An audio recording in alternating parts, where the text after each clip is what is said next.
Welcome to the Multimedia Week podcast. My name's DJ Clark, a multimedia journalist and educator, talking to you today from Hong Kong. Now on this week's podcast, we have Stephen Quinn, the MOJO guru, who's going to be talking about a film he made under lockdown. Also, we're going to be talking camera wars. Canon and Sony are back. All this and much, much more coming up. So Stephen Quinn probably needs no introduction. He has been at the forefront of MOJO innovation for a long time now, both as an academic, as a practitioner, and also as a speaker. I've been on plenty of panels and things with him talking about how things are changing in the world of visual media in particular. Gathering content with mobile phones is something that he's been a real keen advocate for many, many years, as well as having a deep, long career as a journalist before that.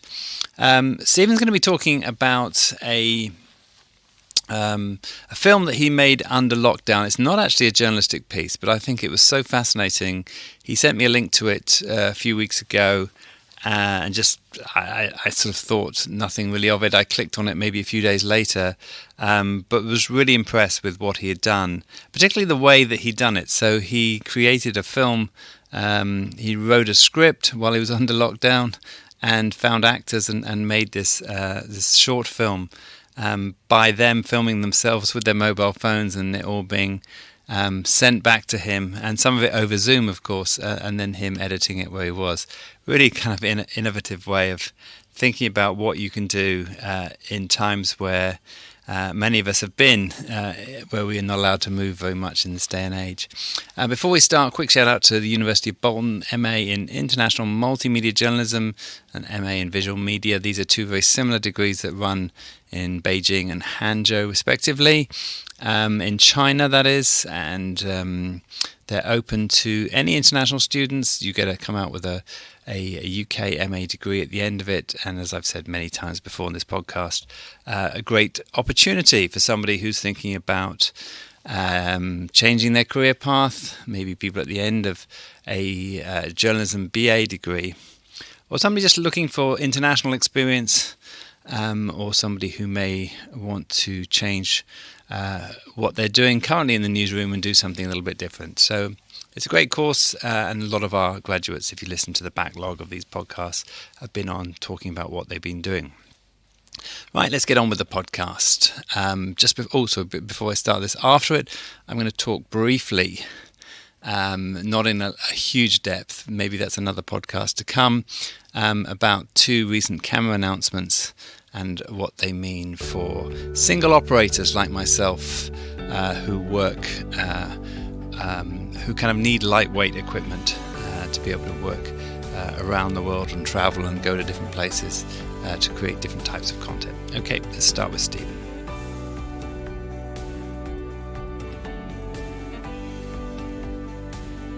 So on the line, I have with me Stephen Quinn, a very old friend. Stephen, maybe you should, well, old as in we're both quite old, but maybe you should do an introduction to yourself, because I know that you've been through many different phases of your career, starting off as a journalist, right? I started as a journalist in 1975. I did one of the old traditional cadetships at a daily newspaper in Australia. I spent 20 years as a journalist working in 5 countries, and then I started teaching journalism part-time, and that evolved into a full-time job. I did that for about 15 years in various countries, and then in 2011, I became tired of being an academic and dealing more with budgets than students. And so I went back to journalism with the South China Morning Post in Hong Kong. And I did that for a couple of years. And then I moved to the UK in 2013. And since 2013, I've been a professor of mobile journalism at Christiania University in Norway. And it's because of that I did this project. So normally every August, September, I go to Oslo to teach journalism, to teach mobile journalism, MOJO, to year 2 students in a 3-year journalism program. This year, because of COVID, I'm not going because of all these quarantine issues. I would lose effectively a month of my life in quarantine, 14 days at either end. So I agreed with the administrators there to do my teaching via Zoom. And then, of course, that means that my students will need to do Zoom interviews and find other ways to get their footage rather than the traditional way of video or MOJO journalism, which is, putting a camera up somewhere and interviewing people and getting general views and so forth. So it occurred to me, all right, I'm expecting my students to use Zoom, so I should learn how to do it as well. And I'd been playing around writing movie scripts for the last year because I really like movies, and I thought it would be fun to make my fortune in Hollywood. That's another story. So I decided to make a movie during lockdown using MOJO techniques combined with Zoom. And the result is Lockdown Love, which appeared last month. It took a bit longer than I thought because the movie-making process is very collaborative, and therefore it has to involve a lot of other people, which invariably takes time. I mean, the music I commissioned, for example, took a lot longer to get written than I expected. Okay. So, well, before we get into too many of the details, the sort of specifics of the project, which I do want to go into detail, I should also say, let's go back a little bit and talk about MOJO, because you have, I think, written a number of books as well as being a sort of real leader in this field of mobile journalism from the very early days. Possibly too early, in fact. I think you and me, we were both sort of talking about this well before it really took off, and in some ways it took a bit longer than we expected to become mainstream as it is now. And that, I mean, maybe you could just explain how you define MOJO, and because there are lots of different ways of thinking about it, and tell us a little bit about some of the sort of some of the stages that you've been through from when you first started thinking about it and talking about it in your teaching, and then how you implemented it at the South China Morning Post, and then back now to where we are now leading into this Lockdown Love production. Okay. This could be a long story. As brief as possible. I started being a MOJO in sometime in 2007. I can't tell you exactly when. The only photograph I've had of myself back then was actually a year later, when I was doing some work with the Geelong Advertiser, which is a daily newspaper in Victoria. And I was showing MOJO to the editor, and he said to me, "Sounds nice, prove it to me." So I went off to a press conference later that morning using a Nokia N90, I remember. Oh, yes. A very rudimentary phone, I'm sure you'll remember. It wasn't rudimentary in those days, but yeah, it had a camera on it. Yeah, but it seems rudimentary now, but back then it was a new piece of kit.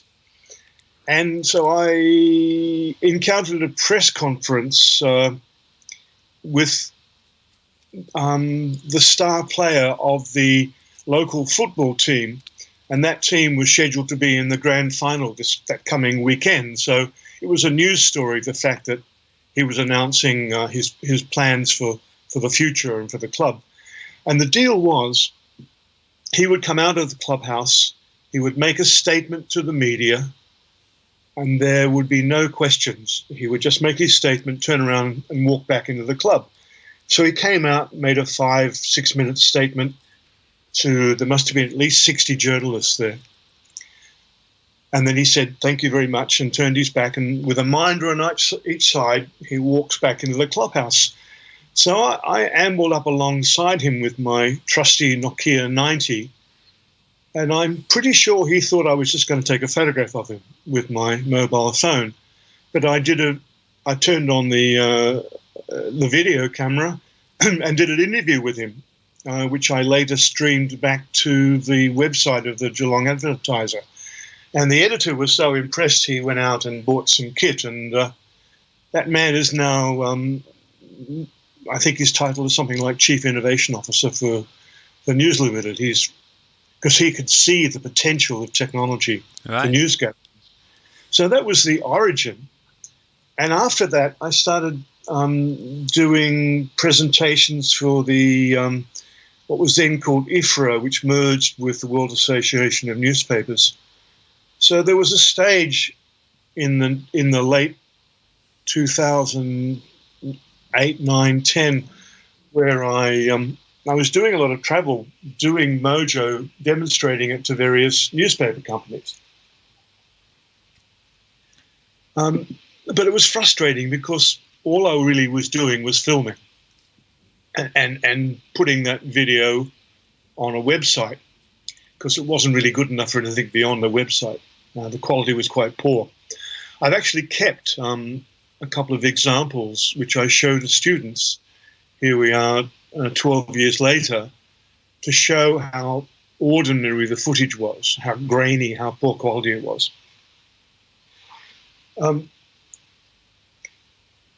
This leads me to my definition of MOJO, which is where everything is done on the mobile device. And in my case, I prefer Apple technology, iOS, because I just find it easier to use. But that's a personal preference. Everybody has their own preferences with the kit. So I define MOJO as everything being done, particularly the editing, because I think that's what accelerates the speed process.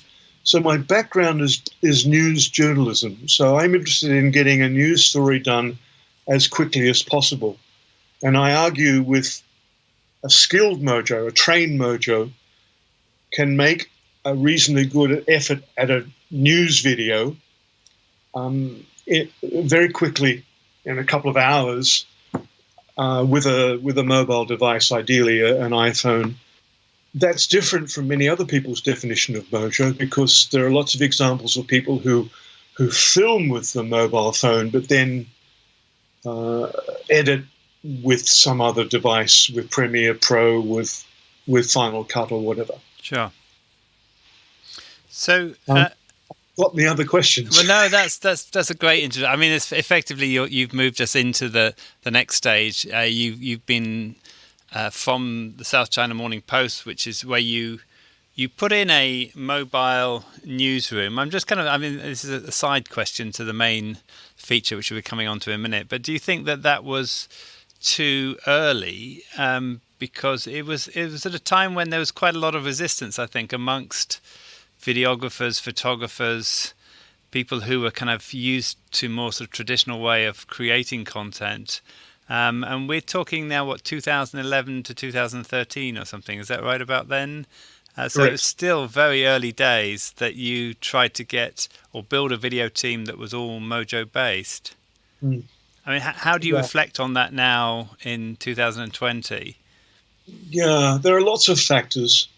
One was they'd already hired their video journalists when I arrived, and they were both people who preferred the digital SLR approach.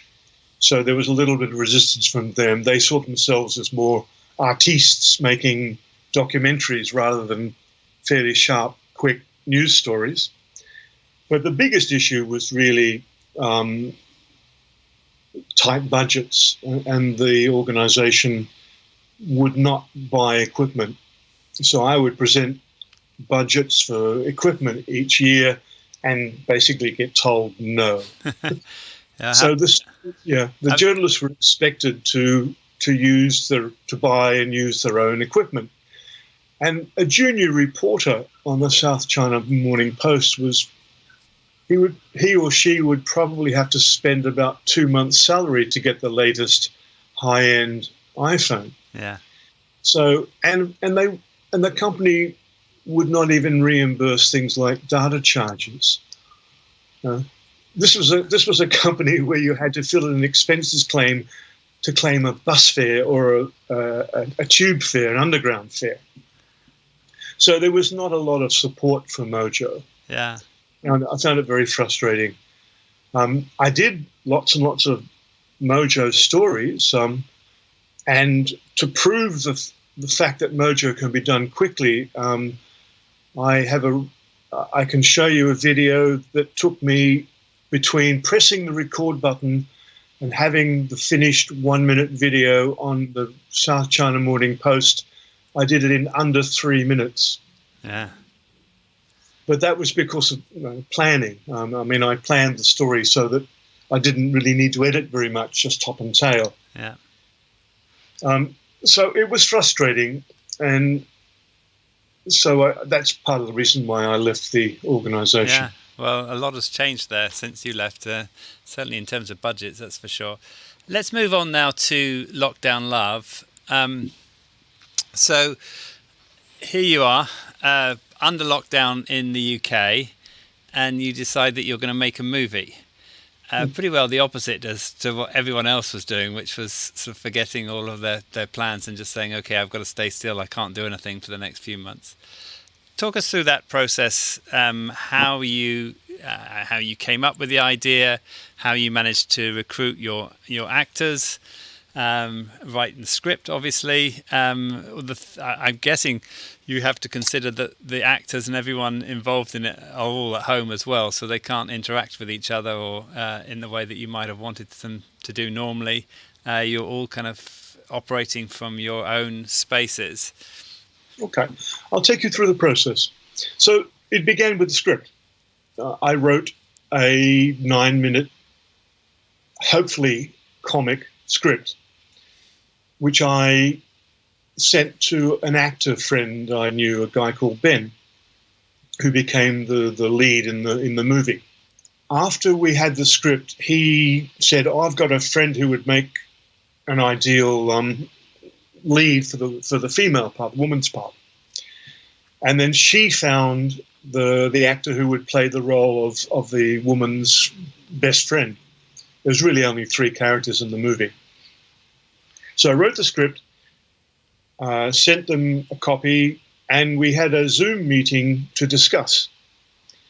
And that's what I meant before about the collaborative process. I had to negotiate various things with them.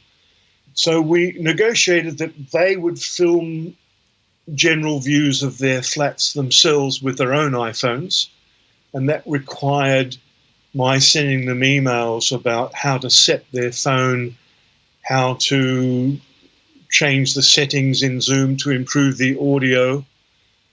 And we had a read-through of the script on Zoom.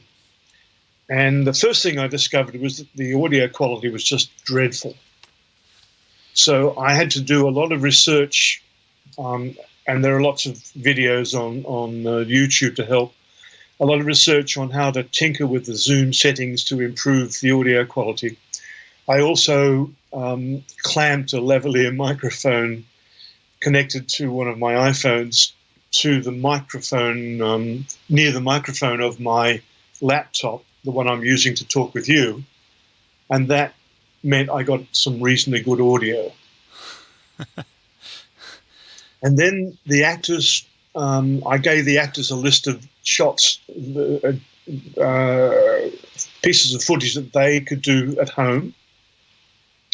The male actor, for example, videos himself sitting, thumbing on his mobile, strumming a guitar, speaking to the camera, telling how lonely he feels, how frustrated he feels. Don't give too much of the plot away. Everyone's going to want to watch this after. No spoilers. You'll provide a link to this fine film. Yes, of course we will. Yeah, no, this is the whole point. I mean, I think everyone should definitely go and watch it. To me, you'd sent me that link, and I was, I don't know, it wasn't something that I just jumped at. And then when I watched it, it really took me by surprise. I thought it was really quite compelling, and 'cause I just didn't think that you could make a film on Zoom, but you can. And so let me get this right. So they were effectively filming the scenes on Zoom, and you were recording it at your end, or you were recording it through the Zoom app, and then and that was allowing you the footage that you could then edit once it was all came in. Precisely, yeah. So they filmed the shots that I wanted of them. So I directed them to film themselves with their smartphones, and the key to it was insisting they film in 4K, so that when the editing process came, if their framing, shall we say, is not very good, I could tidy up the frames through cropping of the video. And Zoom will record a 4K image, will it? No, Zoom will only record at 1080. That's the best. So they were recording on their phones and sending that to you via Dropbox. Okay. But you were directing them via Zoom. Correct. But did you take any Zoom recordings also from Zoom that you use for the? Yeah. Yeah. So the shots that involve close-ups or an actor talking to him or herself, or making a gin and tonic. There's a lot of emphasis on people eating and drinking and finding ways to amuse themselves. So I got reasonably good, I guess you'd call it HD quality imagery from Zoom at 1080. I also took my own mobile device out on a tripod and shot general views outside of things that are connected with lockdown. Like in the UK, we used to have a thing called clapping for the NHS, and people would draw rainbows with the NHS logo on it. So I got footage of signs saying "keep your distance" and lots of footage of empty streets and empty beaches, and so to create the mood of isolation and no one being around. And that was very easy to do because the streets were empty. And it's a good. I mean, that was a kind of. It gave a feel of very much of the moment and a sort of documentary feel as well. Although it's a fictional story, it did sort of capture a what will probably be a very unique period in our history. Yeah, and also because the plot involves a couple meeting via Zoom and basically lying to the other person about what they're doing.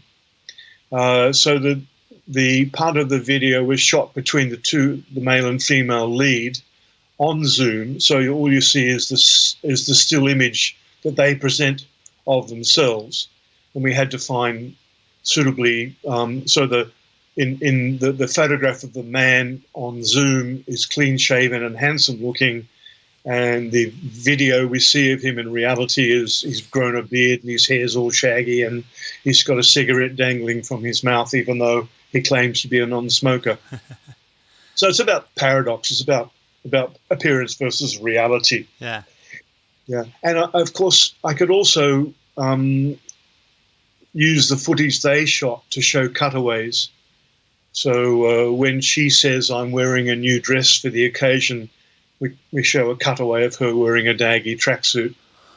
And when she's talking on the phone to her friend, she's covered in all sorts of gunky makeup and she's eating crisps and be letting herself run down.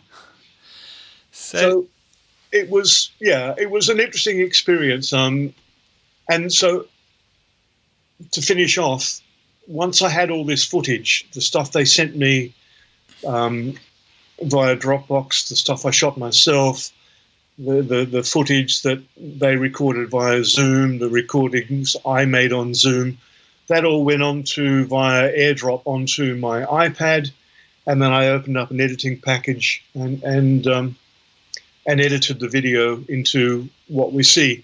And I used a free app called Vont, VONT, to do all the text credits and intro footage and so forth. And then the rest of it was just using a few sound effects, like which come with the editing packages, like the ring of a mobile phone, the screech of a seagull. So all these sound effects were in there. And the last thing I did was play with a few filters to change the appearance, things I would not do in a news story, but because it's a piece of fiction, I allowed myself to fiddle with a few filters and change the color schemes of the footage. So, for example, the woman in her online profile to find a date writes a poem, and so I filmed her reciting the poem from different angles using different filters, so she looks slightly different with each line of the poem. Okay. Sounds absolutely fascinating. Now, with the edit suite, was it done in LumaFusion? Was that your preferred suite, or do you have some new edit suite that I don't know about on iPad? I did it with a combination of iMovie, because iMovie is so simple and it's meant to make movies. Yeah. And I included a bit of LumaFusion, and as I said, using Vont to pre-record the titles and credits and so forth, and I drop them in at the end. And where do we go from here? What's next, Stephen? I mean, are you going to put this film? It's on Vimeo at the moment. Do you have it in other places? Are you sort of spreading online, or are you going to go to film festivals, or what's your plan with it? I've submitted the film to 3 film festivals. Submitting a film to a festival involves paying a fee, and I don't want to spend too much. I'll tell you just out of interest, you may be interested, the total budget for the film, a night feature movie, was... How many million did you spend on it then? I spent a total of £550. That was to pay the actors and to pay for the music that I use.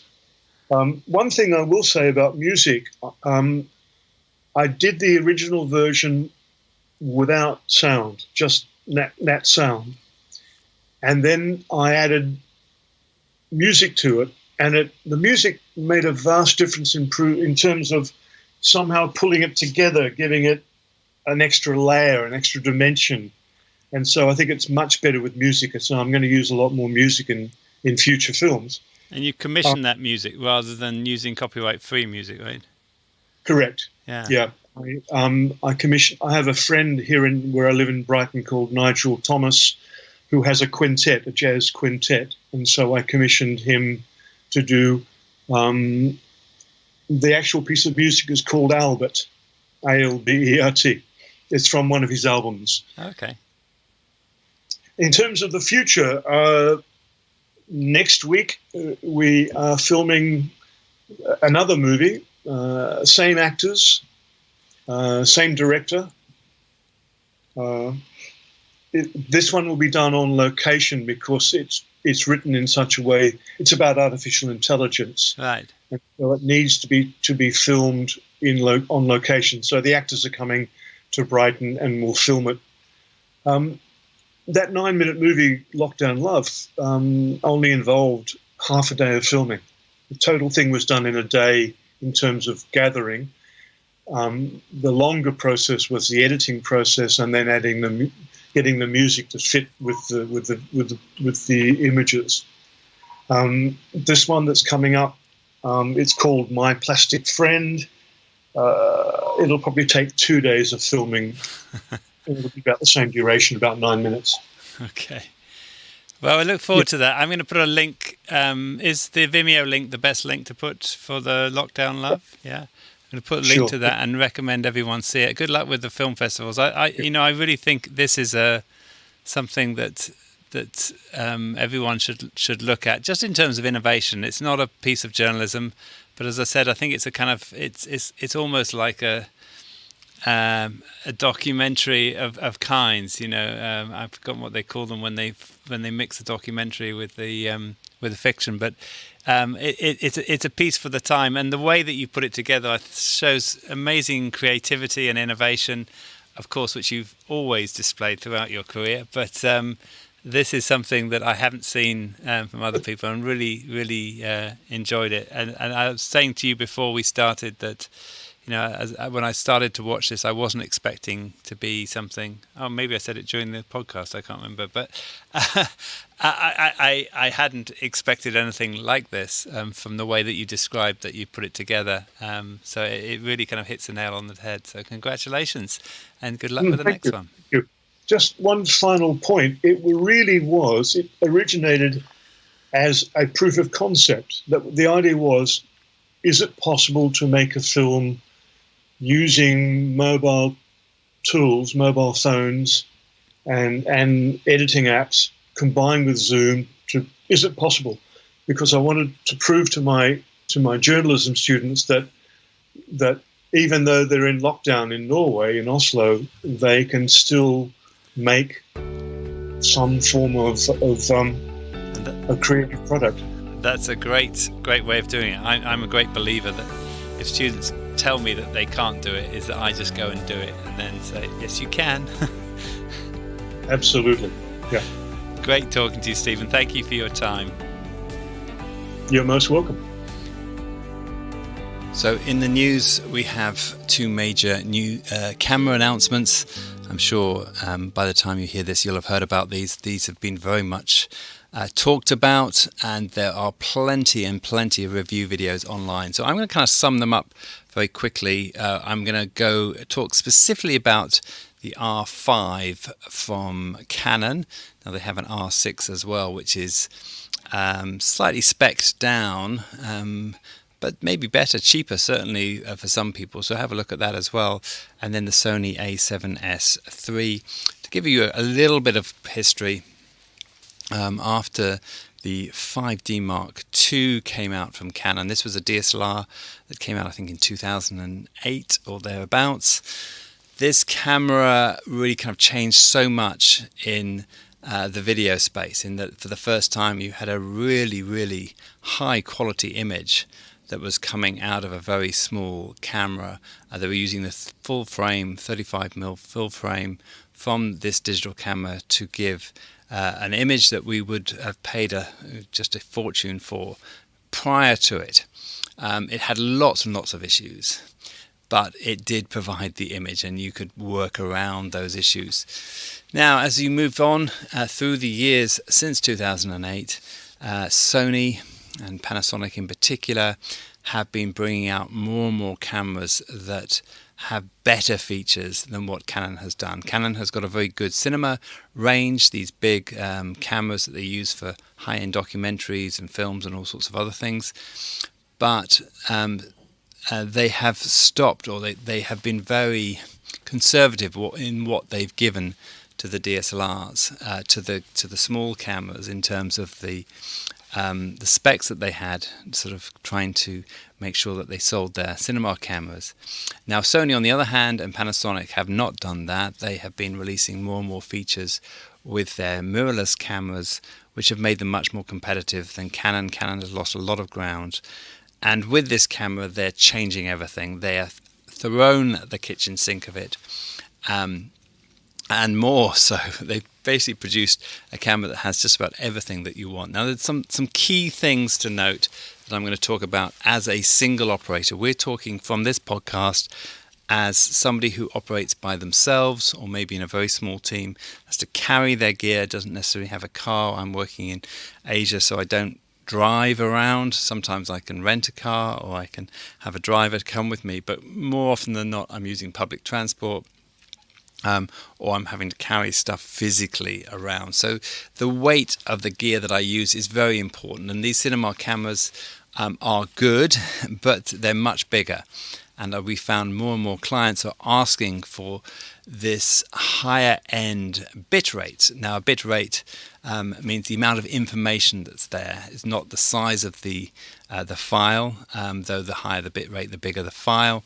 They're asking for a 422. It makes it easier to grade. It has greater amounts of dynamic range.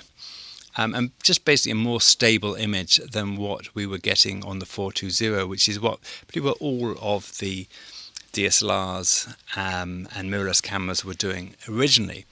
Now, both these new cameras, the A7S II and the new R5, are giving us that 422. So it kind of negates the fact that we don't need any longer to bring these much bigger cameras with us. That's a huge save for us if we're doing higher end work, and we can still produce the quality that the clients are wanting. So that's a big up. It's also, both of them have the capability to shoot RAW. We've talked about this on previous podcasts. Similar to RAW in photography, RAW video is something that's relatively new as compared to photography, but allows you to tweak things like white balance, exposure and things at a later time in post. Of course, that means a much bigger file size, and it has to say, certainly with the A7S III, you need to have an external recorder, but it is something that we can now do with both of these cameras. So, as I said, both of these cameras are producing very high quality images, and it's a huge plus. Now, as somebody who's thinking about upgrading to one of them, as you may well be, I think there's some key considerations that I want to talk about more than what both cameras can do. You'll have a million different YouTube videos who will compare the two and tell you what's good and what's bad about them. The biggest problem with the Canon is that it overheats. This is something that's been talked a lot about, and certainly if you're living in a hot environment like I do in Hong Kong, that can be an issue. There's nothing worse than being halfway through an interview and your camera overheats, because there is nothing you can do other than just wait for it to cool down. And that can be very embarrassing or very difficult to do, particularly if you've got somebody who doesn't have much time to give you that interview. So that is an issue, particularly when it's recording the higher frame rates and the larger scale. So it does go up to 8K, which is remarkable, but as I said, this is unsure how usable that's going to be in terms of doing sort of more long-term things like interviews in. But it's great.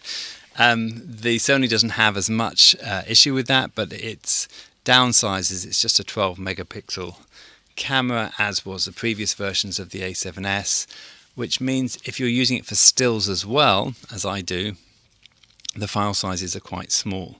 They're very nice files, very good quality size files, but they're not big enough for some clients who want higher pixel rates for the images that you take. So if you submit to Getty or someone else, Alamy or one of these things, quite often they won't accept a picture on that size. That said, I have done big size posters and things on my previous A7Ss and they've been fine, but it doesn't have a high pixel count, and you may, if you want a camera that can do both and you've got a stills assignment, you may want to consider either the Canon that can do both better, or a different model of the A7 like the A7 III, which has a higher pixel count. So these are the good things about, the downsides of the two cameras. The things to consider, so this is if you are thinking about upgrading. I think the most important thing is both of them, as I said, have got their downsides, but they've also got a lot going for them. So the easiest thing for me, I would say, is if you have Canon lenses, particularly if you have the mirrorless lenses, which are different, I should say, than the DSLR lenses. If you've got a set of DSLR lenses, you can get an adapter which will adapt them. And that adapter can also fit a filter, so you can put ND filters inside the adapter, which is really nice. And it kind of gets around the fact, or means that you don't have to screw on ND filters on the front of the lens. But the lenses cost so much more, particularly if you've got a number of them and they're good quality lenses. I think that the simple answer to this is just go with whatever you have lenses for. So if you're with Sony, this is a really good upgrade for you. If you've got Canon equipment already, this is a very good upgrade for you. It will make a difference in terms of the kind of clients and things that you're going to be able to attract because of these, not because it shoots 4K or 8K, but because of the 422 and the potential of doing RAW as well. So bear that in mind. Everything else have been improved on both of them. The autofocus, the different types of profiles that you can use. Excuse me.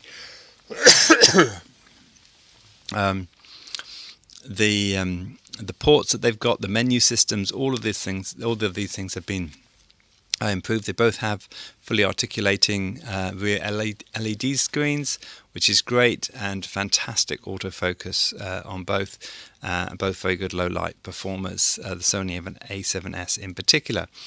But as I said, the key thing is the 422. As far as I'm concerned, as someone who works for different clients, some of which insist on that, and up until this point, I would have had to have taken a full cinema kit with me, which normally means bringing an assistant as well, if I'm trying to carry all that stuff around, unless it's only doing B-roll or something. But if I need the full kind of interview kit and stuff, I'm struggling to shoot with it and carry it at the same time. So that's something to bear in mind. They're both very exciting cameras, and this is quite a moment in terms of the single operator equipment list. As I said, the 5D Mark II when that came out, and the Nikon something, I think it was a D90 or something, that came out just before the 5D Mark II. These were the first DSLRs that shot video. These were exciting times, and again, this now has kind of given us another huge boost. So we're not now seeing a massive difference between the cinema cameras and these much smaller mirrorless cameras. It's ergonomics, of course. People prefer using cinema cameras because they're easier to hold if you're moving around, but you can always put cages and other things on these, and then you have the opportunity to do different, to rig them in different ways. But in terms of the image quality, I think that you're going to find we're waiting to find for sure, but we think that we're going to find that there isn't a massive difference in what you can do. And we'll wait to see if the likes of Netflix and some of the other bigger commissioners will accept the image. We think they will, because they've already done so for a Panasonic camera that came out, I think the S1, that came out prior to that, that had these kind of similar specs. So that's it for this week. I'm not going to talk anymore. Go and check those cameras out for sure if you haven't done already. Definitely worth having a look at and what they can do. Otherwise, I shall talk to you again as soon as I can get another podcast organised. If you have any good ideas, please contact us, or you want us to talk to you about a project that you're doing. We are always looking for ideas and people to talk to. Take care. Bye.